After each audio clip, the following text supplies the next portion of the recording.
नमस्कार दोस्तों आपको बता दें कि आपके घर के कोने में पड़ी यह तीन चीज तुम्हारे घर को शमशान बना रही है। जी हाँ दोस्तों, तुम चाहे कितनी भी कोशिश क्यों ना करते हो, सफलता हाथ नहीं लगने देती ये चीज। दोस्तों तुम्हें बता दूं कि जब तक तुम इन चीजों को बाहर नहीं निकाल कर फेंक देते तब तक तुम्हें सफलता नहीं मिलेगी। दोस्तों, तुम्हारा आस पड़ोस के लोग तो तरक्की पर तरक्की करते जा रहे हैं, लेकिन तुम जहां थे वहीं खड़े हो। इसलिए दोस्तों आज के इस वीडियो को पूरे अंत तक जरूर देखें ताकि तुम अपने जीवन काल में कौन कौन सी गलतियां कर रहे हो इसके बारे में तुम जान सको। तो चलिए दोस्तों वीडियो की शुरुआत करते हैं। तो दोस्तों वीडियो की शुरुआत करने से पहले वीडियो को एक लाइक तथा चैनल को सब्सक्राइब अवश्य कर दें ताकि रोजाना वीडियो का पहला अपडेट तुम्हें सबसे पहले मिले।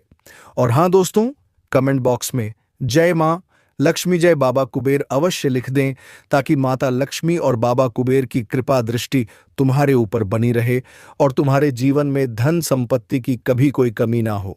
तो चलिए दोस्तों वीडियो की शुरुआत करते हैं। दोस्तों, तुम्हारे घर में पड़ी यह चीज तुम्हारे घर को शमशान बना रही है। जितनी जल्दी हो सके इन्हें घर से बाहर फेंक दो, वरना हर समय केवल और केवल गरीबी ही तुम्हें देखनी पड़ेगी, दर दर की ठोकरें खानी पड़ेगी।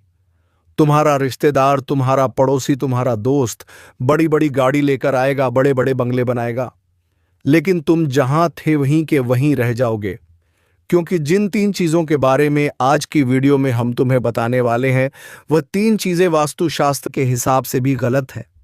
और आज की वीडियो सिर्फ इसलिए बनाई गई है ताकि तुम व्यर्थ तांत्रिक बाबाओं के और ज्योतिष शास्त्रियों के चक्कर में फंसकर अपने पैसे बर्बाद ना करो, क्योंकि गलती तुम्हारी किस्मत की नहीं है, गलती तुम्हारे भाग्य की भी नहीं है। गलती तुमसे बस इतनी सी हो गई है कि जाने अनजाने में तुम अपने घर में कुछ ऐसी चीजें लेकर आ गए हो जिससे सारा बेड़ा गर्क हो रहा है। ये तीन चीजें तुम्हारे घर को श्मशान बना रही हैं और आज की वीडियो में पूरी सच्चाई तुम्हें बताने वाले हैं। और इस वीडियो को अंत तक देखने के बाद तुम्हें एक बात समझ आएगी, आज तक अपनी मुसीबतों को मिटाने के लिए मैंने कितने पैसे खर्च कर दिए। अगर ये वीडियो मुझे पहले मिल जाता तो मेरा कितना सारा पैसा बच जाता, लेकिन अभी भी देर नहीं हुई है। हो सकता है आने वाले समय में तुम और ज्यादा परेशान हो और भी ज्यादा मुकाम हासिल करने से पीछे रह जाओ। इसलिए बहुत ज्यादा जरूरी है कि तुम समय रहते इस वीडियो को अंत तक देख लो, क्योंकि गुरुजी कुछ ऐसी बातें बताने वाले हैं जिसे सुनकर तुम्हारे होश उड़ जाएंगे। तुम्हें एक बात समझ आएगी कि जो तुम्हारा दोस्त है, जो तुम्हारा करीबी रिश्तेदार है, वह किस तरह तुमसे दुश्मनी निभाता है। कई बार हमारे घर में कोई कार्यक्रम होता है, कोई शादी होती है, कोई फंक्शन होता है, तो हमें ढेरों गिफ्ट मिलते हैं और कभी कभी हमें बर्बाद करने के लिए हमारा दुश्मन इन मौकों का फायदा उठाता है। गिफ्ट के रूप में आपको कुछ ऐसी चीज भेंट कर दी जाती है जो समय के साथ आपको और गरीब बनाती है। आपकी सभी सुख शांति समृद्धि हाथ से चली जाती है। आप सोचते हैं कि किसी ने मुझे कुछ तोहफा दिया है, इसे मैं घर में जरूर लगाऊंगा ताकि जब भी वह व्यक्ति आए और देखे कि यह हमारे तोहफे का इस्तेमाल कर रहे हैं तो उसे बहुत अच्छा लगेगा, क्योंकि तुम सबकी कद्र करने वाले इंसान हो, तुम सबका अच्छा सोचने वाले इंसान हो। इस वजह से तुम बहुत बड़ी मुसीबत में फंस रहे हो, क्योंकि वह इंसान तुम्हारे घर में आकर उसका तोहफा देखता तो है, लेकिन मन ही मन इस बात से पक्का खुश हो जाता है कि अब तुम बर्बाद होने वाले हो। गुरुजी आज सबकी पोल खोलने वाले हैं, क्योंकि तुम्हारे घर में तीन ऐसी चीजें पड़ी हुई हैं जो अगर तुमने अभी के अभी घर से बाहर नहीं करी तो तुम्हें कंगाली और भुखमरी के अलावा कुछ और देखने को नहीं मिलेगा, क्योंकि ये तीन चीजें मिलकर तुम्हारे घर को श्मशान बना रही हैं। अब बहुत बड़ी जानकारी आगे गुरुजी देने वाले हैं, दिल थाम कर बैठना और वीडियो अंत तक देखना। कभी कभी ऐसा होता है कि कुछ चीजें हमारे लिए बहुत ज्यादा प्रिय बन जाती हैं और जब वह टूटती है तो हमें दुख होता है। जब हमें उन चीजों को खुद से दूर करना होता है तो हमें दुख होता है। तो इतना तुम ध्यान रख लो कि तुम्हें इन मोह माया में नहीं फंसना है, तुम्हें अपना अच्छा समय लाना है, अपने दुर्भाग्य को मिटाना है। तो हर हाल में इन तीन चीजों को अपने घर के बाहर करना ही होगा। और गुरुजी आज जो बातें तुम्हें बताने वाले हैं उसे सुनकर बहुत बड़ा झटका तुम्हें लगेगा, लेकिन इतना ध्यान रखना कि जो कुछ भी अभी हुआ है वह तुम्हें भविष्य में होने वाली बर्बादी से बचा लेगा। इसलिए वीडियो के साथ अंत तक बने रहना। सबसे पहले अगर तुम भी महाकाल बाबा के सच्चे भक्त हो और चाहते हो कि भोले बाबा तुम्हारे परिवार में सुख शांति बनाए रखें, तो इस वीडियो को लाइक जरूर कर देना और से कमेंट बॉक्स में जो भी भक्त हर हर महादेव लिखेगा, हर प्रकार का बुरा साया, बुरी नज़र उसके घर से दूर हो जाएगी। देखिए, सबसे पहले नंबर पर जिस चीज़ के बारे में हम तुम्हें बताने जा रहे हैं वो है कोई भी कांटेदार पौधा। देखिए गुरुजी तुम्हें बहुत बड़ी बात बता रहे हैं। हर इंसान को अपने घर में सजावट का शौक होता है। अब घर को अगर सजाना है तो तरह तरह की चीज़ें लाई जाती हैं। कभी कभी आर्टिफिशियल फ्लावर भी लाए जाते हैं जो गमलों में लगाते हैं। वो जो फूल होते हैं, वो जो पौधा होता है, वो हूबहू असली दिखता है। मतलब कोई पहचान नहीं सकता है कि ये नकली पौधा है। इस वजह से अक्सर लोग अपने घरों में इस तरह की आर्टिफिशियल चीज़ें रखना पसंद करते हैं। अगर तुम भूलकर भी कोई कांटेदार पौधा घर में लेकर आए हो, जैसे गुलाब का पौधा हो गया या फिर कैक्टस का पौधा हो गया, समझ लेना तुमने अपनी जिंदगी की बहुत बड़ी भूल कर दी, क्योंकि ये कांटेदार पौधा वास्तुशास्त्र में वर्जित बताया गया है।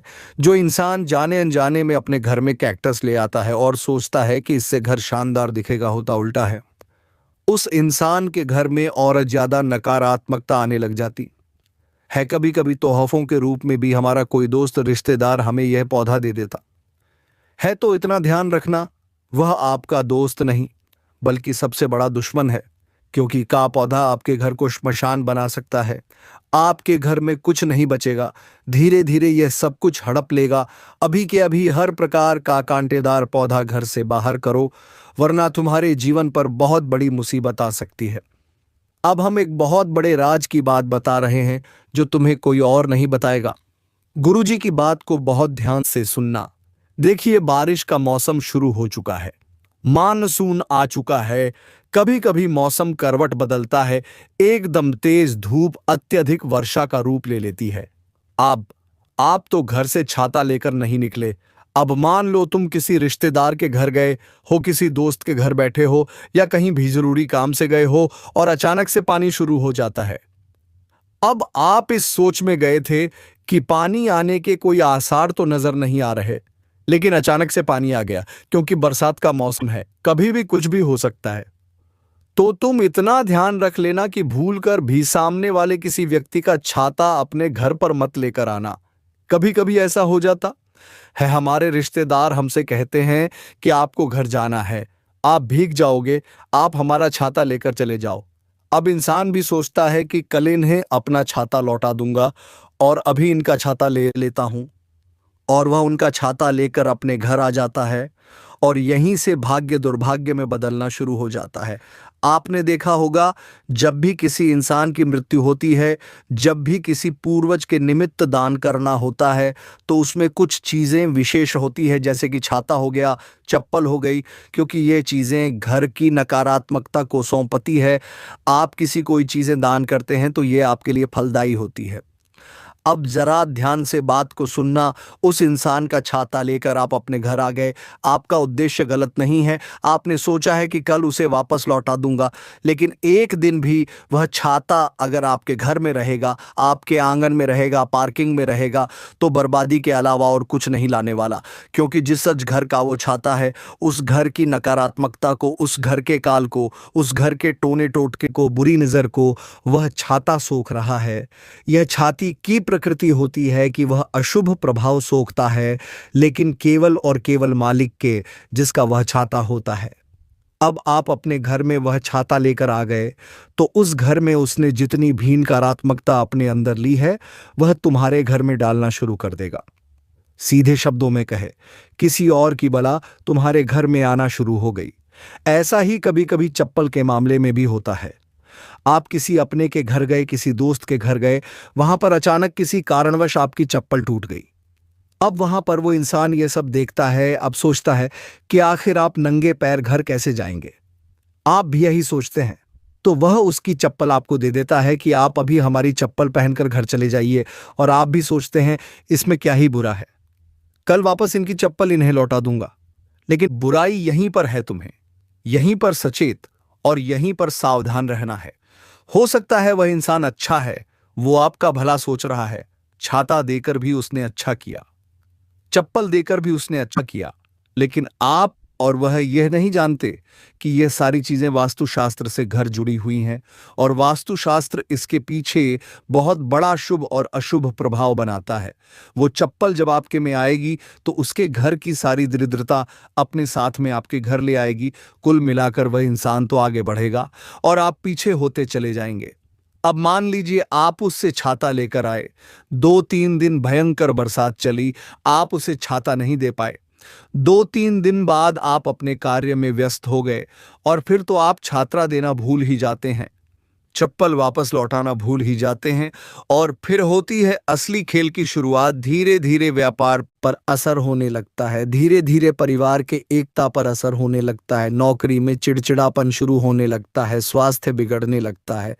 अब जब धीरे धीरे मुश्किलें इतनी बढ़ जाती हैं कि आप सोचते हैं अचानक ऐसा कैसे हो रहा है, तो आप परेशान हो जाते हैं। घर वालों को लगता है जरूर हमारे ऊपर किसी की बुरी नजर लग गई है, किसी ने हमारे ऊपर कुछ कर दिया है। ज्योतिष बाबाओं के पास जाते हो, तांत्रिक बाबाओं के पास जाते हो, वह आपको उल्लू बनाकर मोटा पैसा लूट लेते हैं, लेकिन कोई निराकरण नहीं निकलता। बहुत बड़ी ज्ञान की बात गुरुजी ने तुम्हें बता दी है, इसका ध्यान तुम रखोगे तो जिंदगी में मुड़कर नहीं देखना पड़ेगा। किसी की चप्पल अपने घर में मत लाना। अगर किसी और की चप्पल घर में पड़ी है तो उसे बाहर कर देना। किसी और का छाता अपने घर में नहीं होना चाहिए। उसे भी तुरंत वापस उस व्यक्ति को देख कर आओ जब भी घर से बाहर निकलो। बारिश का मौसम है, छाता खुद का लेकर निकलो, इतना ध्यान रखना। लेकिन वीडियो अब और ज्यादा गंभीर होने वाली है, क्योंकि और 2 चीजों के बारे में बता रहे हैं जो पूरी गारंटी के साथ कहते हैं आपके घर में पड़ी हुई है, और ये चीजें अगर तुम्हारे घर में है तो तुम कभी आगे नहीं बढ़ पाओगे, कभी भी पैसा नहीं बना पाओगे। बार बार पैसा हाथ में आएगा और ऐसे ऐसे खर्च आ जाएंगे कि पैसा हाथ से चला जाएगा। क्या तुम्हारी जिंदगी में भी बार बार ऐसा हो रहा है कि तुम पैसा तो बहुत कमाते हो लेकिन बचा नहीं पा रहे हैं? पैसा तुम्हारे हाथ में टिक नहीं पा रहा, तो उसके पीछे आखिर क्या कारण हो सकता है, यह अब तुम्हें गुरु बताएंगे। इन 2 चीजों के माध्यम से ये चीजें तुम्हारे घर से हटा देना बहुत ज्यादा जरूरी है, वरना पछताते रहोगे और घर में कुछ भी नहीं बचेगा, पैसा जोड़ नहीं पाओगे, अलग अलग हॉस्पिटल के खर्चे आते रहेंगे और तुम्हारी जेब खाली होती रहेंगी। हिंदू धर्म में अन्न को बहुत सम्मान की दृष्टि से देखा जाता है। जब भी कोई भोजन करने बैठता है तो नमस्कार करता है, अन्य देवता को प्रणाम करता है और सबका एक ही उद्देश्य होता है कि हमारी थाली में अन्न जूठा ना छूटे। यहाँ पर तो हम बहुत ध्यान रखते हैं अपनी थाली को साफ रखने का, लेकिन क्या कभी घर के फ्रिज में झांक कर देखा? क्या कभी रसोई घर में झांक कर देखा वहां पर कहीं कोई ऐसी खाने की वस्तु तो नहीं पड़ी जिसके ऊपर फफूंद चढ़ गई हो, जिसके ऊपर कीड़े लग गए हों, और वो चीज तुम्हारे फ्रिज के पीछे कहीं पड़ी है, मुख्य रूप से फ्रिज के अंदर पड़ी है, गैस स्टैंड के नीचे पड़ी है, या फर्नीचर में कहीं भी इधर उधर रखी है। चाहे वह कोई मिठाई हो या फिर कोई सब्जी हो या किसी भी प्रकार की कोई चीज हो, लेकिन तुम्हारे रसोई घर के अंदर किसी भी खाने के पदार्थ पर फफूंद नहीं लगनी चाहिए, यानी वह चीज खराब नहीं होनी चाहिए। अगर वह चीज खराब हुई है तो सही समय पर उसे बाहर निकालना जरूरी है। अगर तुम ध्यान नहीं दोगे, फ्रिज के अंदर काफी दिनों से कुछ पड़ा है और उस पर फफूंद जम चुकी है, उसका हाल बुरा हो चुका है, लेकिन तुम्हारा ध्यान नहीं है। बहुत सारे लोग होते हैं जिनकी साफ सफाई की इतनी आदत नहीं होती, घर ऐसा ही पड़ा है, उन्हें कोई मतलब नहीं होता। फ्रिज बहुत दिनों से धोया नहीं है, उन्हें कोई मतलब नहीं होता। रसोई घर ऊर्जा का केंद्र होता है, जहां पर साक्षात माता अन्नपूर्णा का निवास होता है। इस रसोई घर को साफ नहीं करने वाली महिला बहुत ज्यादा मनहूस या यूं कहें तो कमजोर मानी जाती है, और ऐसी महिला कभी अपने पति की तरक्की नहीं कर पाती।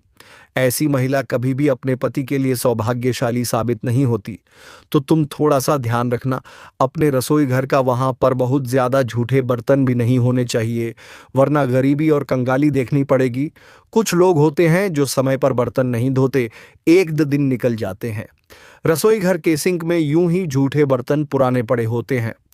हमने आपको कहा था रसोई घर में माता अन्नपूर्णा का निवास होता है।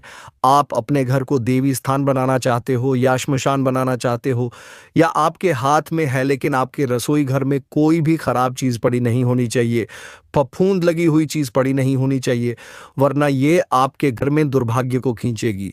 आप सोचेंगे व्यापार में ऑन ऑर्डर कैंसिल हो गया, नौकरी में गलत ट्रांसफ़र हो गया, या नौकरी में मैं नीचे गिर गया, बार बार स्वास्थ्य बिगड़ रहा है। तो सबसे बड़ा कारण रसोई घर हो सकता है थोड़ा संभल कर रहना है और सचेत रहना है। कभी कभी हम भगवान के प्रति बहुत ज्यादा भावुक हो जाते हैं। हमारे भगवान के लिए हम बाजार से माला खरीद कर लाते हैं, फूल खरीद कर लाते हैं, आप भी जरूर लाते होंगे। लेकिन क्या कभी आपने सपने में सोचा जिस माला को आप बहुत खुशी खुशी लेकर आए हैं, भगवान की वही माला आपकी बर्बादी लेकर आ रही है? बहुत बड़ी बात गुरुजी बताने जा रहे हैं। यह बात अगर तुमने सुन ली तो इस पूजा घर के माध्यम से आपके घर का बिगाड़ा नहीं होगा। आप भी मन ही मन सोच रहे होंगे हमारे घर का जो मंदिर है आखिर वह हमें कैसे बर्बाद कर रहा है। हम तो मंदिर में अर्चना करते हैं, हम तो मंदिर में भगवान की सेवा करते हैं, तो हमारे ऊपर श्राप क्यों लग रहा है? तो बहुत बड़ी जानकारी तुम्हें देने जा रहा हूं। अगर ध्यान से सुनोगे तो लाभ ही लाभ पाओगे, वरना कुछ हाथ नहीं लग पाएगा। आप बाग से फूल तोड़कर लाए, बाजार से माला पूजा या फूल लेकर आए, आपने भगवान को बहुत अच्छी तरह से सजाया, लेकिन कुछ लोगों की आदत होती है कि भगवान को फूलों से इस जाने के बाद 1 दिन 2 दिन 3 दिन वह उन बासी फूलों को वहां से हटाते नहीं है। यहां तक कि जो माला भगवान की तस्वीर पर वेलगाते हैं वो माला भी 2 से 3 दिन और कई दिनों तक उसी तस्वीर पर टंगी होती है। चाहे फूल पूरी तरह से सूख चुके होते हैं, लेकिन फिर भी उनके पास इतना समय नहीं होता कि वह बांसी फूलों को वहां से साफ कर दे या भगवान की तस्वीर पर से वह सूखी हुई माला हटा दे। बहुत सारे घर ऐसे होंगे, तुम भी इस बात को जानते हो और गुरुजी तुम्हें यह बातें बता रहे हैं तो जरूर तुम्हें भी इस बात का ज्ञान हो रहा होगा कि हाँ, हमारे घर में भी ऐसा कभी कभी हो जाता है। लेकिन यही चीज बहुत बड़ी मुसीबत खड़ी कर देगी। वास्तुशास्त्र में सीधे सीधे शब्दों में कहा गया है, जब भी तुम भगवान को पुष्प अर्पित करो, जैसे ही वह पुष्प सूख जाते हैं उन पुष्पों को पुनः इकट्ठा करके सही स्थान पर विसर्जित करना बड़ा जरूरी है। अब तुम क्या गलती करते हो? उन फूलों को वहीं पड़े रहने देते हो। उठाते भी हो तो इस तरह उठाते हो कि 2-3 फूल छूट ही जाते हैं या किसी तस्वीर पर फूल सूख गए हैं, लेकिन माला टंगी हुई है तो वहां पर जहां कृपा बरसने वाली थी वहां पर वही कृपा दुर्भाग्य में बदल जाती है। तो गुरुजी तुम्हें इस ओर 20 इशारा दे रहे हैं, सतर्क कर रहे हैं। अब ध्यान रखना है या नहीं रखना है या तुम्हारे हाथ में है। एक बहुत बड़ी जानकारी तुम्हें देना चाहते हैं, कान खोल करके सुन लेना। जिंदगी में कभी भी 1 रुपये अस्पताल में नहीं लगाना पड़ेगा। बहुत सारे लोग जो इस वीडियो को देख रहे होंगे अपने अस्पतालों के खर्चों से बहुत परेशान होंगे। उनका एक ही कहना होगा, गुरुजी हम जो कमाते हैं हर महीने गोली दवाई में चला जाता है, अस्पतालों के बिल भरने पड़ जाते हैं, बीमारी रुकने का नाम नहीं ले रही, आज इसका तो कल उसका किसी ना किसी का स्वास्थ्य खराब ही रहता है। तो आपको क्या करना है? आखिर यह गलती क्यों हो रही है? आपने ऐसा क्या किया है? तो एक बहुत मामूली सी और सामान्य सी गलती तुम्हें बताने जा रहे हैं। इन चीजों को घर से बाहर कर दोगे तो काम हो जाएगा, वरना इसी तरह हॉस्पिटल में पैसा जाता रहेगा। कभी कभी हम अपने सर दर्द के लिए बाजार से दवाई लेकर आते हैं, कभी घर में किसी को सर्दी जुकाम हो जाता है तो दवाई लेकर आते हैं। मतलब घर में दवाई तो आती ही रहती है किसी ना किसी कारण से। कभी कभी वो इंसान एक दवाई लेता है, सुबह तक सही हो जाता है, कभी कभी 2 दवाई लेता है, सही हो जाता है। लेकिन फिर भी मोस्ट केसेस में ऐसा होता है कि दवाई की पन्नी या छूटी हुई वो गोली ऐसी कैसी घर में पड़ी रह जाती है। आपने भी यह बात नोटिस करी होगी कि आपके घर में भी इधर उधर दवाई की पन्नियां, दवाई की थैलियां या यूं कहें तो दवाई की शीशियां पड़ी ही रहती हैं। आपको उन्हें अपने घर से हटाना होगा, वरना बेवजह हॉस्पिटल में पैसा जाता ही रहेगा। जो भी दवाइयां इस्तेमाल हो चुकी हैं उन्हें घर से बाहर करो। जो दवाइयां एक्सपायर हो चुकी हैं मुख्य रूप से उन्हें घर से बाहर करो। जो दवाइयां काम की हैं उन्हें एक डब्बे में मेडिकल किट बना करके स्पेशल पूर्व दिशा में किसी भी जगह रखो। लेकिन तुम्हारे घर के कोने में कभी इधर टेबल पर, कभी फ्रिज के ऊपर व्यर्थ में गोली दवाई पड़ी नहीं होनी चाहिए, वरना यह गोली दवाई इतनी नकारात्मकता सोखती है। मतलब यूं समझ लो, इन गोली दवाइयों में बाहर की नकारात्मकता भी आकर भिड़ जाती है और आपको ऐसा लगता है कि कि यह सब हमारे पूर्व जन्म के खराब कामों का नतीजा है। वास्तविकता में हर चीज को पूर्व जन्म के बुरे कर्मों से जोड़ना सही नहीं है। हो सकता है हमने इस जन्म में ही गलती करी हो और उसी परिणाम में भुगतना पड़ा मुंह पर कोई रहा हो, तो तुम अपने घर से सारी गोली दवाई की खाली पन्नियां, एक्सपायर दवाइयां अभी के अभी घर से बाहर कब तुम देखोगे? 1 महीने के अंदर सकारात्मक परिणाम मिलने लगेंगे। जो पैसा व्यर्थ में इधर उधर जाया करता था वह पैसा बचने लगेगा, तुम्हारा काम बनने लगेगा और लाभ ही लाभ होने लगेगा। गुरुजी की अगर एक भी बात तुम्हें आज की वीडियो में अच्छी लगी हो, काम की लगी हो, तो लाइक करना मत भूलना। साथ में चैनल को सब्सक्राइब अभी के अभी कर लेना और बेल आइकॉन को भी प्रेस कर लेना, ताकि दोस्तों ऐसे ही रोजाना ज्ञानवर्धक वीडियो तुम्हें सबसे पहले मिले। तो चलिए दोस्तों, अब वीडियो को विराम देते हैं। धन्यवाद। जय मां लक्ष्मी, जय बाबा कुबेर।